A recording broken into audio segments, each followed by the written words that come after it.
episode 189. Okay, all right. What are we talking about today? Today we're following up to our episode, the other episode where we were trying to figure out why there are so many jerks in the music business. This episode is to help you not be a jerk by accident or on purpose. Right. Yes. So 5 simple ways, 5 simple things you can do. We believe in working smart, not hard, so it's not going to be difficult. All right, so let's kick it off. All right, so the first thing that you can do to not be a jerk in the music business is to give feedback to people who are putting their art out. Yeah.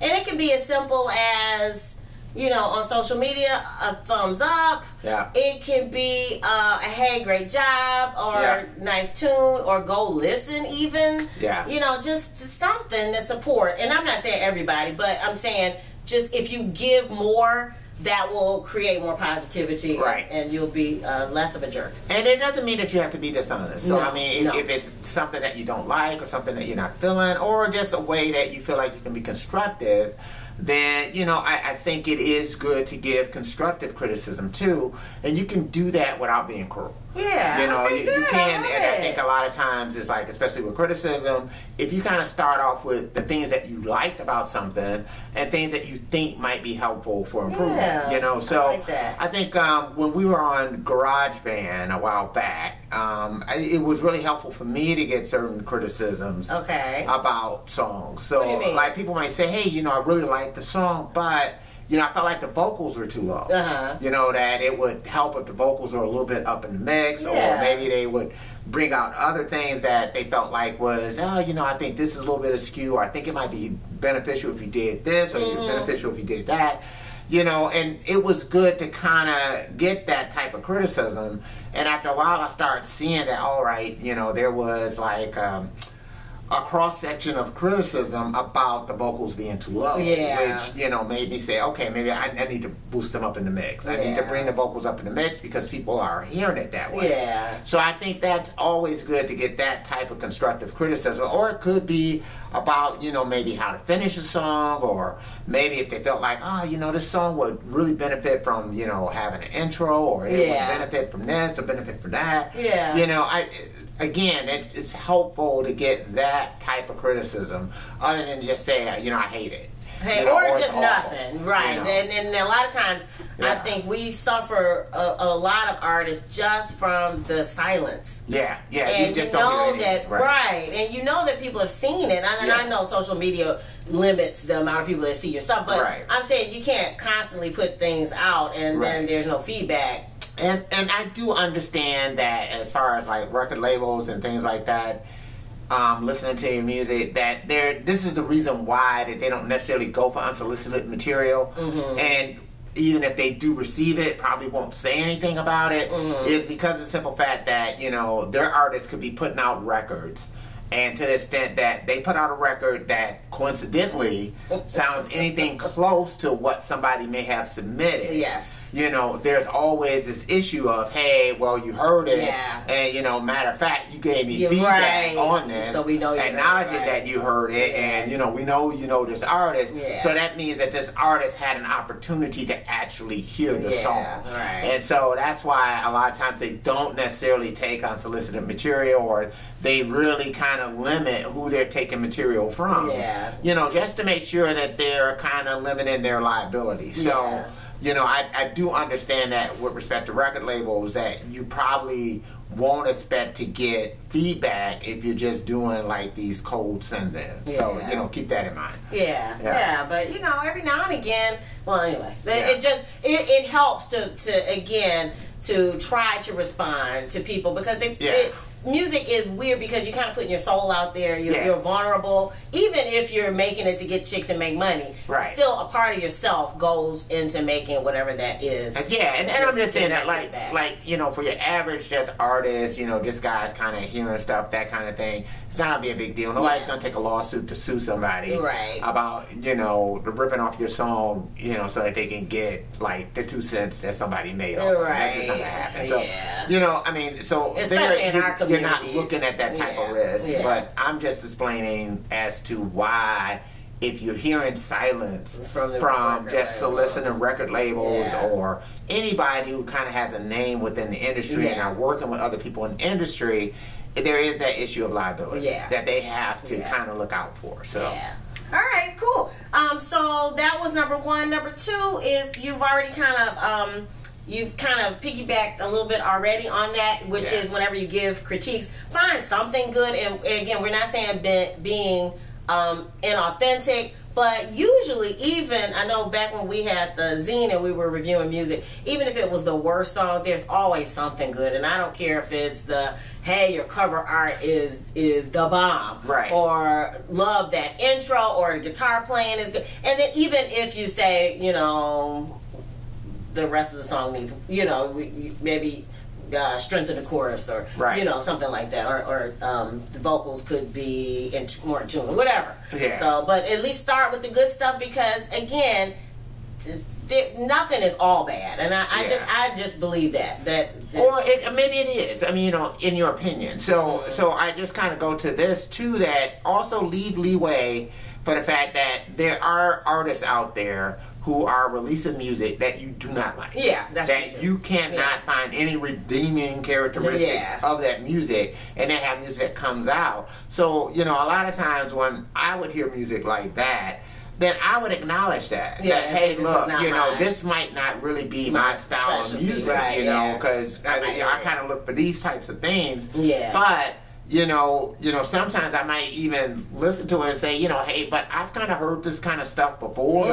And, you know, it sounds like it's going towards that type of genre. You know, it's not necessarily my cup of tea, and maybe I'm not the best person to critique you on it. And that makes sense. You know, because of that. But, you know, so you kind of leave leeway for that aspect of it. And at least that is more of a positive interaction and not just you suck. There's just to kind of leave that, you know, I mean, again, I'm sure that there are people out there today who probably feel like Bob Dylan cannot sing. You know what I'm saying? That he's just not a great vocalist, right? You know, and will never get it. You know, and believe it or not, there are people out there who probably feel the same way about Whitney Houston. You know, or maybe some other, you know, my mom used to feel that way about Chaka Khan. So other artists out there that, you know, you might feel like, really? How can you ever feel that way about that person? So, you know, you have to leave some type of room for the fact that people have different tastes. I like that too. That's a nice way to handle it. All right, number 3 for how not to be a jerk, especially in the music business, is share opportunities and resources that you find with your entire community. And this is something we've been talking about for a while, but you know, we're going to get t-shirts done, we're going to get stickers done. You know, maybe there's a call for artists for a local festival or whatever. I don't see what the problem is with sharing the fact that, hey, we use so-and-so for our t-shirts. They were pretty great. They seem like a good resource. Or there's a call for artists for the summer jam down in the park, whatever. And to me, that it's just making it better for everybody, and it just makes a more communal, you know, atmosphere. And then again, I guess for me, most people are going to want something eventually anyway. And to me, if you have done things to spread joy when you can, then it's easier for you to ask, I guess. I agree with that. Like that, but it's true. I agree with that. And you know, and again, we always say this, that we do see plenty of artists who do that. So you know, a lot of times, and especially in this DIY space, you'll see a lot of people who do that. And so it's really good to make sure that, you know, you're not hoarding things, or that you can't live with someone else's success above yours, or somebody being quote unquote more successful than you are. You know, I think that at the end of the day, that's really what that boils down to. That, you know, a person is not stealing your success. No. Your success belongs to you. Their success belongs to them. But the thing might be is that, you know, they could be called to more people than you are. You know, so you can't, at least to me, you can't resent who you're called to. You know, if you're called to 3 people, you're called to 3 people. You know, I mean, if you're called to 4 million people, you're called to 4 million people. And then maybe it's not even your time yet. That's the other part, is that your times and seasons too. So. It could be, but you know, you could just be called to these 3 people. These are, that's it. You know what I mean? For you. And that, you can't resent that. Yeah. That aspect of it, you cannot, you have to walk in your purpose. Yeah, that's true. You know, it's like everybody's not called to be president of the United States, not called to be president of a big corporation. Maybe you're called to be president of the corner store. Yeah. And it's you and your family. Yeah. And that's it. Yeah, but it's still a blessing. Right. Yeah. You know, and you're still helping people along the way. So I guess that's the thing that I look at it, is that, you know, if you start feeling like, hey, you know, somebody else is going to get my success, somebody else is going to get something that's meant for me, then it's not meant for you. Yeah. You will get what's meant for you. Yeah. So. And you definitely will if you try, if you set yourself up by not being a jerk. I'm sorry. Right, I just think of karma. But all right, so the next tip for ways not to be a jerk, especially in the music business, is to share other folks' work regularly. Yeah. And that's something that we do, whether it's major, you know, folks, or like you'll see somebody, you know, doing, you know, bass riffs or whatever, and share it. I think that is just, if you're enjoying and listening to people's work, to me, it doesn't take that much to hit share. Right, I agree. It does not, and that is something that you need to do. Is you have to be willing to not just share your stuff. Yeah. All the time. Yeah. You know, it's and again, this is. I'm not talking about in a situation where you're doing a campaign and you are promoting your particular record and things like that. I'm not talking about those type of things, but you know, you also have, you know, your regular life, and you also, you know, should be able to share other stuff on your personal page. Yeah. And not just you all the time. Yeah. You know, so I mean, and not only that, it furthers your own community. Yeah. It's like by even, you know, sharing artists who, you know, you feel like might be similar with respect to the type of music you do, you know, have similar fans as you do, you know, that it also could have a benefit to you, you know. So just by sharing and opening up to those people, those same people may share your stuff, but don't always look for reciprocity. Yeah, you know? and that's the thing I think that we found is, I don't share for them to do it for us. Right. Yeah. But I would say a long-term benefit has been, over the years, I've actually seen more people who regularly now share us. Right. But it's not necessarily the people that we share. But I just think that it just brings more. It does. More joy in the world when it comes to that. I think so too. So don't always look for things to be reciprocal when it comes to that kind of stuff. That, you know, you just kind of have to be willing to share it and do it out the kindness of your heart, and, you know, things will come back to you. Yeah, So, I think they will. I believe that. Yeah. All right, which is, of course, our last tip for how not to be a jerk, especially in the music business. I would say spread joy is the tip, but smile. We walk into some of these places and folks look like somebody died. It's like, whether it's music stores or, you know, when you're, you know, going to see a band. I mean, I guess I would think that if you're a band on stage, that you would be excited to be performing for your audience and not sour about it. But that goes back to the other point. That's to the other point of, you know, you have to be, you know, happy with who you call for. Yeah. You know, because it goes to that grass is always greener, that you could be thinking that, oh, this band, and, you know, they're in this area that I would like to be at, and things got to be going great for them, and they're miserable.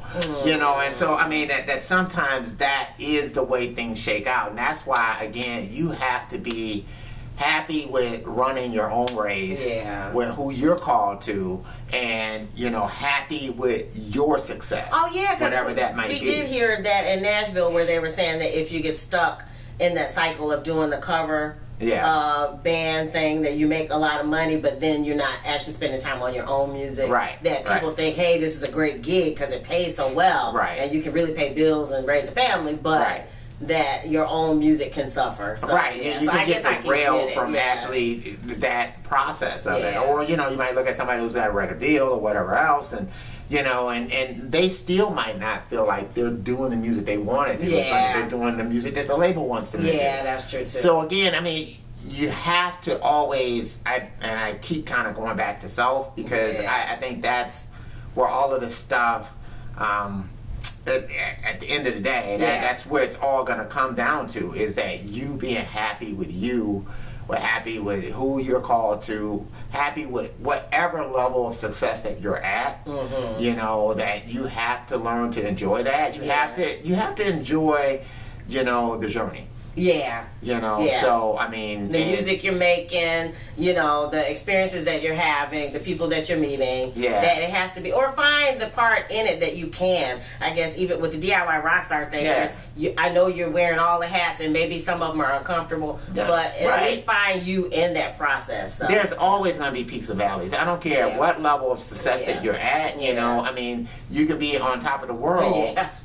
You know, according to everybody else, but you know, there are valleys that happen even when you're there. You know, so I don't care at what level of success that you're at. Things are never going to be always peaches and cream. You know, and you know, life is just like that. It's never going to be that. But you still have to get the most out of everything that you do. You know, So what do you guys think? What are your suggestions for how not to be one of those typical jerky people that we sometimes find in the music business? Drop it below. What's going on? And we're still doing Sugar Fit. You can stream it everywhere. You can get it from CD Baby. You can get it from us. You can get it from Bandcamp. You can stream it on Bandcamp. But, you know, wherever place that you really enjoy to stream music, feel free to do so. If you want to download it, again, you can download it wherever you might be downloading music. Yeah, we love it. All right, if you dig the vibe and you want to be a part of the tribe, be sure to subscribe. We're wishing you love, peace, and chicken grease.